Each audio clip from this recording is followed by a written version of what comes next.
दोस्तों, पेश है हवलदार बहादुर और अंधे के हाथ में बटेर। मनोज कॉमिक्स की कॉमिक्स है।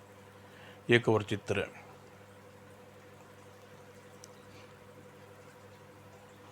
एक दिन सुबह सुबह हवलदार बहादुर को कमिश्नर साहब ने लिखित आदेश प्राप्त हुआ। नेपाल सरकार के कुछ दिन के लिए तुम्हारी सेवाएं मांगी हैं। तुरंत ही नेपाली दूतावास जाकर राजदूत थांगा थांगा थापा से मिलो। संदेश पढ़कर हवलदार बहादुर आश्चर्य से और खुशी से जड़वत रह गई। नेपाल सरकार ने मेरी सेवाएं मांगी है?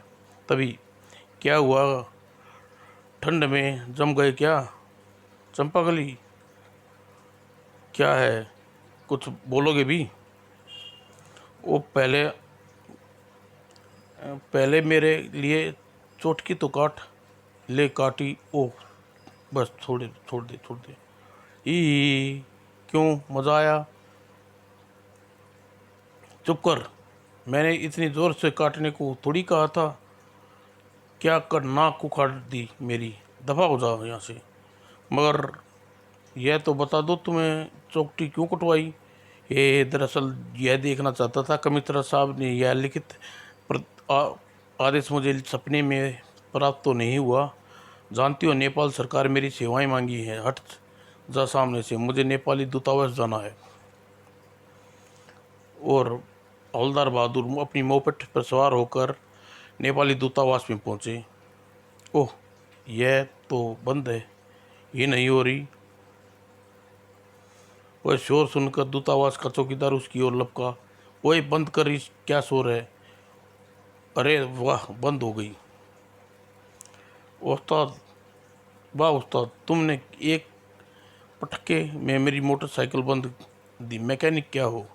उफ, मैं यहाँ चौकीदार हूँ। तुम कौन हो? मैं हवलदार बहादुर हूँ।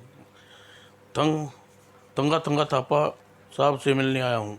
ओह, साहब ने कहा था कि हवलदार आने वाला है, मगर यह साला तो पुलिस वाला लगता ही नहीं। हवलदार को संदिग्ध दृष्टि से देखते हुए चौकीदार उसे भीतर ले जाने की अनुमति दे दी। और जब दूतावास में थांगा थांगा थापा के ऑफिस में प्रविष्ट हुआ। कौन है? अंदर कैसे आ गए? ओए, I am havaldar Bahadur from Rupnagar thana sir. You are havaldar Bahadur? I don't believe it. ही मगर हूँ सर। और कमिश्नर साहब, हमने एक हवलदार बहादुर को भेजने की प्रार्थना की थी, लेकिन आपने तो यह जो आदमी हमारे पास भेजा वह ऊँट गाड़ी भाई वाला लगता है। कल हमारे फटीचर को लेकर आया था। ओए, मुझे ऊँट गाड़ी वाला भाई बता रहा है? यह साला बावला हो गया। और कमिश्नर साहब ने जब जवाब दिया तो उसे संतुष्ट होकर तंगा थंगा थापा ने फ़ोन रख दिया। ये बैठिए बैठिए। मुझे आपकी विश्वास नहीं हो रहा था कि आप हवलदार बहादुर हैं, जिससे कसीनो लूटने को गिरफ्तार करा था। अजी, वही तो मामूली काम था। आप बताइए, मुझे क्या याद किया? बात दरअसल यह है मिस्टर हवलदार बहादुर, पिछले कुछ महीनों से नेपाल में अपराधियों का एक गिरोह सक्रिय है। वे लोगों को प्राचीन मंदिरों से मूर्तियां चुरा लेते हैं। हमारी पुलिस उस गिरोह को पकड़ने के लिए असफल रही है, इसलिए हमारी पुलिस कमिश्नर आपको नेपाल भेजने की सिफारिश की है। विचार है कि आप ही उन चोरों को पकड़ सकते हैं। ये बिल्कुल ठीक विचार है उनका। मैंने बड़े बड़े चोरों को पकड़ने में हवालात के पीछे छड़ा दिया है। तो फिर आप नेपाल के लिए प्रस्थान कीजिए। आपकी यात्रा का प्रबंध कर चुका हूँ। ठीक है जी, मैं प्रस्थान कर जाता हूँ। और हवलदार बहादुर जब नेपाल के लिए रवाना हो गया तो विमान में सवार हुए खुद जेम्स बॉन्ड से कम नहीं समझ रहे थे। हिंदुस्तान में नेपाल तब मेरी जासूस का डंका बजे गया तो बेचारे जेम्स बॉन्ड का आजकल बड़ा शर्मिंदा हो रहा होगा ही। और वेलकम सर, आपने मुझसे कुछ कहा? यस हवलदार जी, बहादुर जी, मैं कमिश्नर की सेक्रेटरी शीला बाला हूँ। वह आपके रिसीव करने के लिए आई हूँ। पिछले वर्ष यहाँ सभी अखबारों में आपके चित्र छपे थे।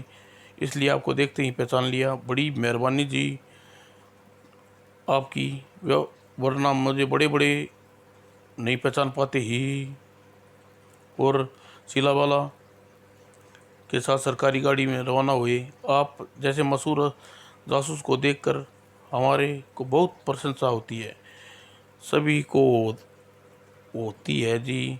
जेम्स बॉन्ड भी मुझसे मिलना यही कहता है। हवलदार बहादुर डिंगा की। जेम्स बॉन्ड, मगर वह तो एक काल्पनिक पात्र है, फेलेनिंग उपन्यासों की हीरो ही जेम्स बॉन्ड की बात नहीं कर रहा। हमारे यहाँ एक जेम्स बॉन्ड जो टॉफियाँ बनाने वाली कंपनी है उसका मॉडलिंग करता है। नहीं, और हवलदार बहादुर ने तुक्का भिड़ाया, ये लोग ये डाकू लगती हैं और वह हमें लूटने ये क्या होगा, ये क्या कर रही हैं आप? हवलदार बहादुर कहाँ हैं? यह जो मुंह छुपा रहे हैं यह बैठे। ओ, आप इस तरह चुप क्यों कर बैठे हैं? ही यह आप लोग को डाकू समझ रहे हैं? ही डाकू? हाँ। शशिबाला को इन्हें साथ हंसते देख हवलदार बहादुर को बहस समाप्त हुआ और वह हंसने लगा। ही डाकू? आप लोग डाकू नहीं हैं? नहीं हवलदार जी, ये पुलिस के आदमी हैं, हमारी सुरक्षा के लिए गाड़ी के साथ चलेंगे। तो आपने पहले क्यों नहीं बताया? इनको डाकू समझकर ठोकने ही वाला था कि अच्छा हुआ आप बच गए, मगर आप तो सीट पे नीचे दुबके पड़े थे। ये मेरा एक्शन लेने की तरीका है था, मैं हमेशा दुश्मन को चुप कर वार करता हूँ। अच्छा ठीक है, अब आप हमारे साथ चलिए। कहाँ?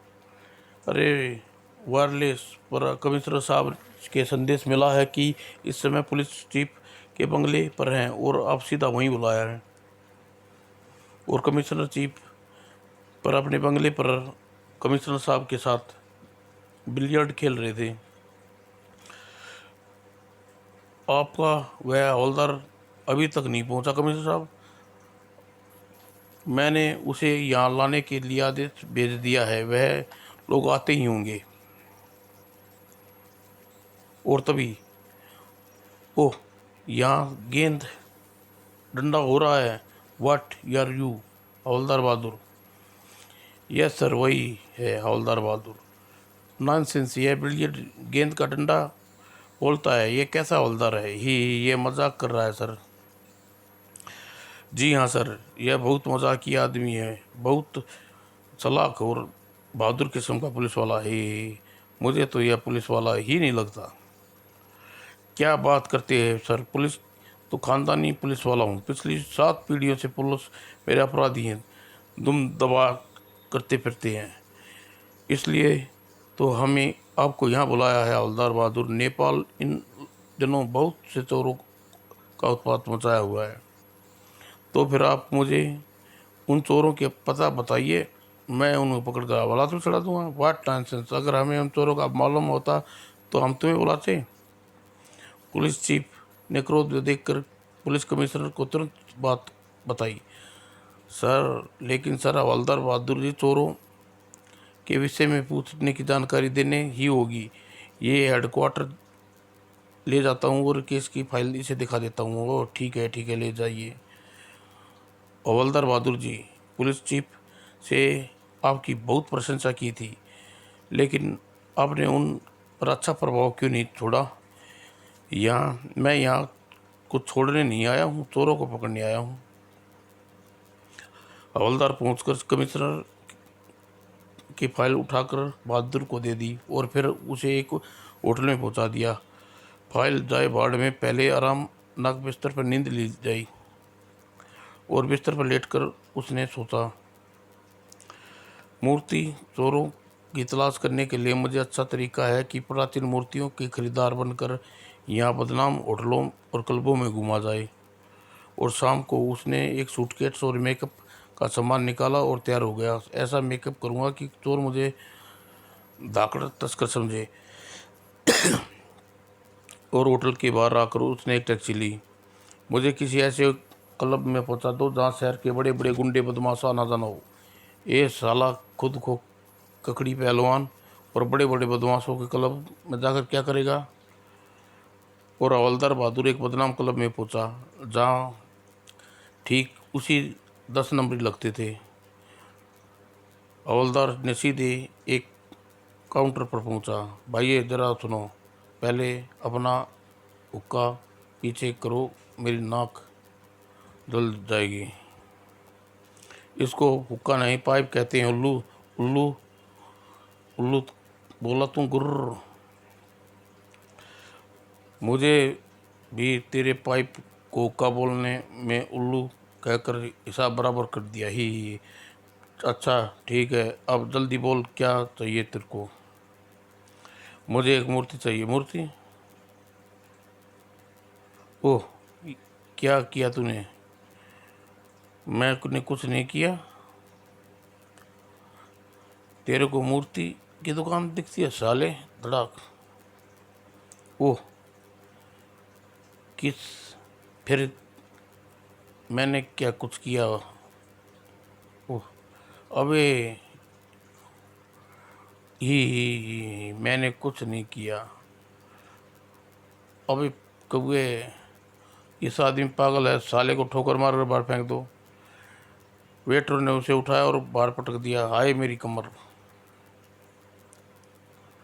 एक आदमी शराबी उसके निकट पहुंचा। इस बारमैन ने बाहर फेंकवा दिया साहब।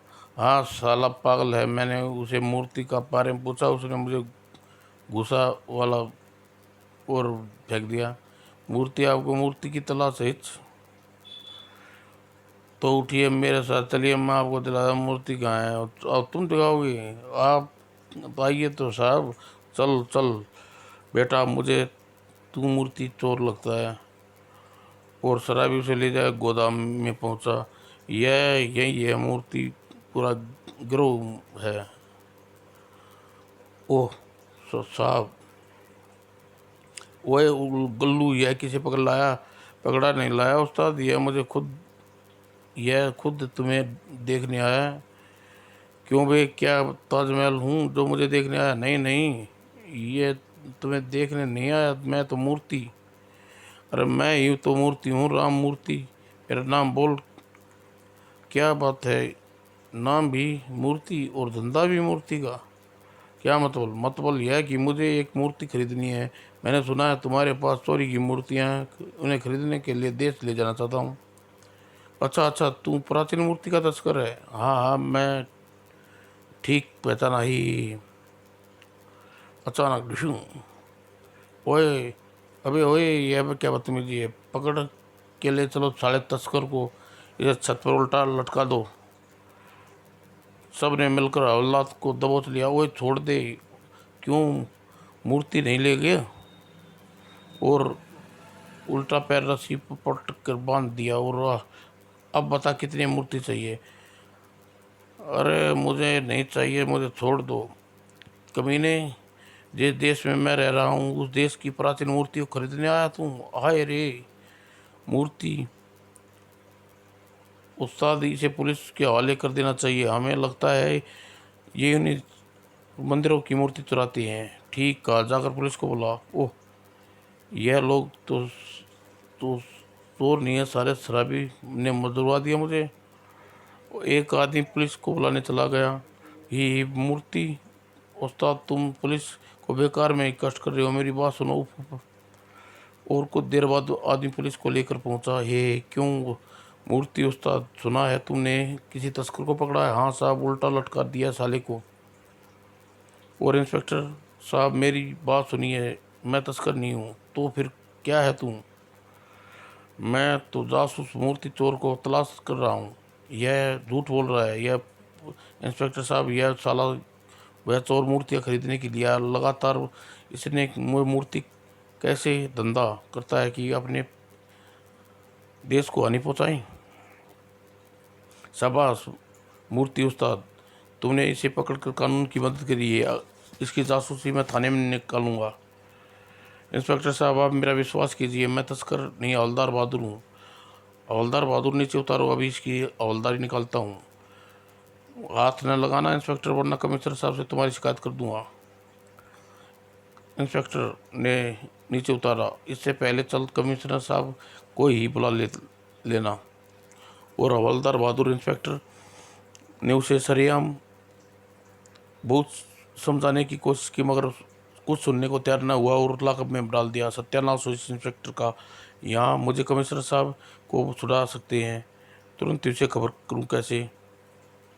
उधर इंस्पेक्टर ने कमिश्नर साहब को फ़ोन करके सूचना दी। अरे सर, मूर्ति गिरोह का एक आदमी हाथ लगा है, मैं उसे लॉकअप में बंद कर दिया है। गुड, मैं अभी आता हूँ। और कुछ देर बाद कमिश्नर साहब के पहुँचे। अरे कमिश्नर साहब, अरे यह तो हवलदार बहादुर की आवाज़ है। और सिर्फ आवाज़ ही नहीं है, मैं पूरा ही हवलदार बहादुर हूँ। यह देखिए, ओ भाई माफ़ कर दो, यह कैसे हो गया? वो सचमुच ही हवलदार निकला। आपके इन मूर्ख इंस्पेक्टर ने मुझे तस्कर समझकर लॉकअप में बंद कर दिया। जब से भेष बदल मूर्ति चोरों की तलाश में निकला था। यह क्या किया तुमने इंस्पेक्टर? हवलदार बहादुर को हमारे मेहमान हैं। इंस्पेक्टर ने कमिश्नर को विस्तार पूरी गिरफ्तारी का किस्सा सुनाया और कमिश्नर मुस्कुरा कर रह गई।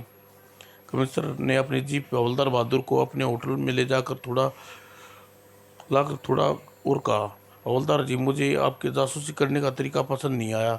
आगे से आप कोई योजना बनाइए और फिर जानकारी ज़रूर दीजिएगा, ताकि ज़रूरत पड़ने की आपकी मदद कर सकूं। ठीक है। और अगली सुबह हवलदार बहादुर ने एक प्लान तैयार किया, जिसे पुलिस हेडक्वार्टर की ओर चल दिया। मेरे प्लान को सुनकर कमिश्नर जासूस भी कायल हो जाएंगे। वो टैक्सी एक सुनसान सड़क पर गुजर रही थी। तभी, ओ रास्ता छोड़ो, ओ यह क्या पुलिस के आदमी? मुझे तो डाकू लगते हैं। नहीं, यह पुलिस के आदमी होंगे, जो हम भी पुलिस वाले ही हैं। और निकट आकर उसमें एक टैक्सी को झाँका। तुम हवलदार बहादुर, ठीक पहचाना मुझे? कमिश्नर साहब ने क्या आदेश पाए हो? कमिश्नर के नहीं, मौत की आदेश पर। मौत का? नीचे उतरो। यह क्या बदतमीजी है? कमिश्नर साहब से कह सस्पेंड करवा दूंगा। तेरी तो कमिश्नर की ऐसी तैसी। हम पुलिस वाले नहीं हैं बेटे। तुम पुलिस वाले नहीं हो तो फिर हवलदार नहीं हूँ, मुझे छोड़ दो। इसे लेकर जीप में बैठाओ, टैक्सी वाले से निपटता हूँ। टैक्सी वाला पहले ही भयभीत हो चुका था। उसने रिवर्स गियर लगाया। अबे वो रुक, छोड़ के कहाँ जा रही है? तू हमारे साथ चलेगा? नहीं, मैं नहीं जाऊँगा। जाएगा कैसे नहीं बेटे? उफ, डिशू आ डिशू। और फिर दोनों ने उसे उठाया और जीप में लाकर पटक दिया। आए मरा। फिर एक ने उसकी आंख पर पट्टी बांध दी। ये क्या करते हो जालिमो? कालिपा छिपा खेलोगे? तुम चुप होकर बैठो। और जीप रवाना हो गई। और कुछ देर में वे सड़कों पर दौड़ती रही। कहाँ ले जा रहे हो? मुझे छोड़ दो, नहीं तो मैं एक एक को हवालात में चढ़ा दूंगा। ये एक पुराने खंडर के निकट आकर जीप रुक गई। हवलदार बहादुर को पकड़कर नीचे उतारा गया। वाह, तुम लोग को भारतीय जासूस को पकड़ लाए होगे, तभी आए मार डाला। यह किसे पकड़ लाए तुम? मैंने हवलदार बहादुर को लाने को कहा था। यही है हवलदार बहादुर सरदार। यह हवलदार बहादुर, यह कमिश्नर ने बुलाया हमें पकड़वाने के लिए। हो गुर्र मजाक उड़ाते हैं साले। हिंदुस्तान में होता तो औलाद में बंद कर देता, सड़ा देता साले को। क्यों बे, हमें पकड़ने आया? हाँ, इतना सुनते ही मारो साले को। नहीं वही। और हवलदार बहादुर की गर्दन पकड़ने को हाय चंपाकली। मुझे चंपाकली कहता है, तुझे औरत नजर आती हूँ। और हवलदार बहादुर उठाकर औलाद के निकट। अब बोल, पकड़ने का बुखार तेरे दिमाग में उतरा या नहीं? अरे मैं किसी को नहीं पकड़ूंगा, मुझे जाने दो। ठीक है, हम तुझे छोड़ रहे हैं, मगर कान खोलकर सुन ले, अगर दोबारा हमारी जासूस करने की कोशिश की तो गर्दन काट दी जाएगी। बेहतर होगा वापस हिंदुस्तान चला जा। जी ठीक है जी, हमें वापस छोड़ाओ। और दोबारा जासूसी करेगा तो नजर आया तो मुंडी उड़ा देना।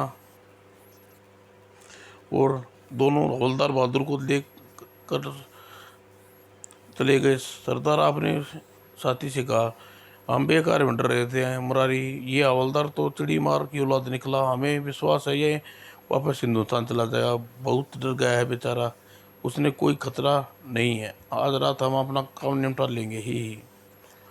और ठीक है, जैसे सार्वजनिक प्रबंध हो गया, रात को कीमत आती मूर्ति का हाथ लग जानी चाहिए। ठीक है सर सरदार, मैं एक बार फिर जाकर स्थिति अच्छी तरह संभाल लूँ। और हवलदार बहादुर अपने होटल में कमरे में भयभीत पड़े हुए थे। यह बदमाश बहुत खतरनाक है, मैं बच गया। अब जासूसी के कमिश्नर से कोई बहाना करके जान छुड़ा लूँगा और कुछ देर में अपना हुलिया ठीक करके कमरे से बाहर निकला। होटल में रहूँगा तो कमिश्नर का बुलावा आ जाएगा। आज रात बाहर घूम आता हूँ, सुबह तबीयत खराब होने का बहाना करके वापस देश चला जाऊँगा। और सरदार के आदमी मेरी निगरानी कर रहे होंगे, उन्हें कहा था कि मुझ पर नज़र रखेंगी जाएगी। और घूमते घूमते नैनीताल राष्ट्रीय संग्रहालय में जब पहुंचा, ओह संग्रहालय, बहुत समय यहीं बिताता हूँ। और संग्रहालय के भीतर काफ़ी भीड़ थी। ओह यह देखने लायक चीज़ें हैं।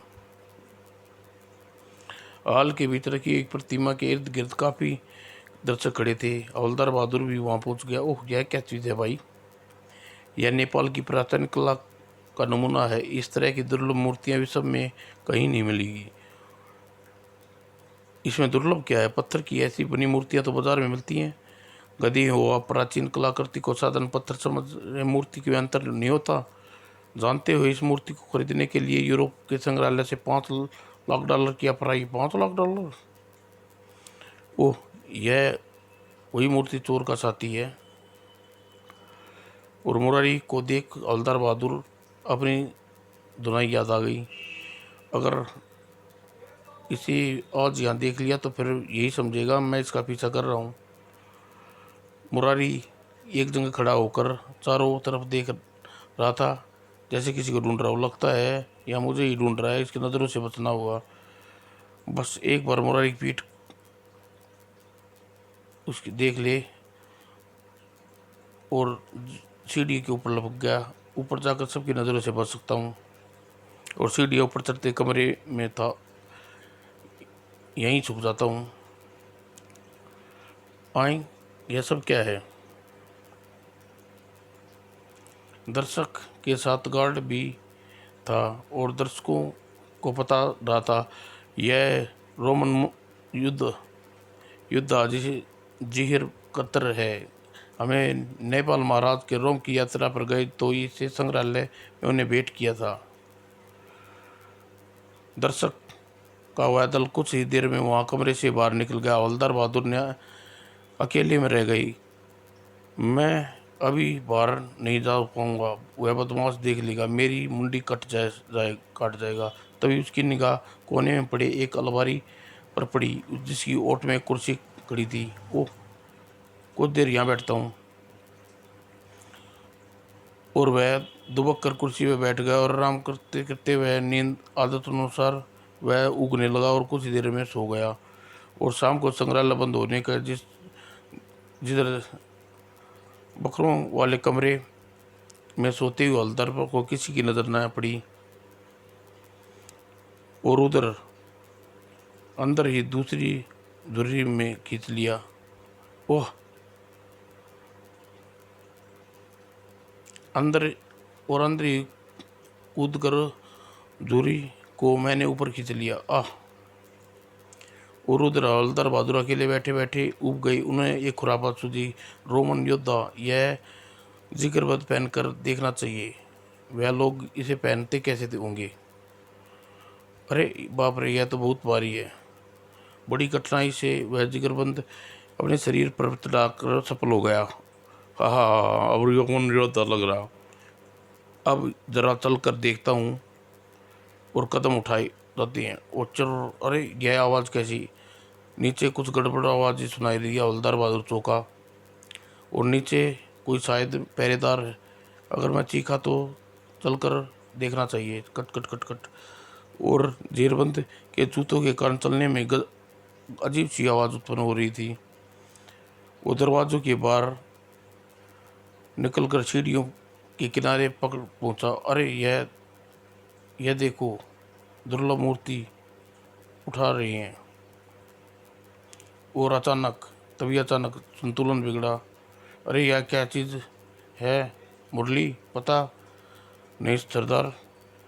जीरबंद के कारण हवलदार बहादुर अजीब सी चीज़ नजर आ रहे थे। वो नीचे पूछकर हवलदार बहादुर रुकी और जीरबंद के कारण उसे चोट नहीं आई, लेकिन उसके खड़े होने में कोशिश की। अरे यह तो कोई भूत तो नहीं है दुर्री? भूत ही लगता है सरदार, गोली मार कर देख लो। और सरदार ने तुरंत जेब से रिवॉल्वर निकाली और इतनी देर में हवलदार बहादुर ने उन पर दोनों को पहचान चुका था और यह सुन लिया था कि सरदार गोली मारने वाला है और डर के वह चलाया नहीं। और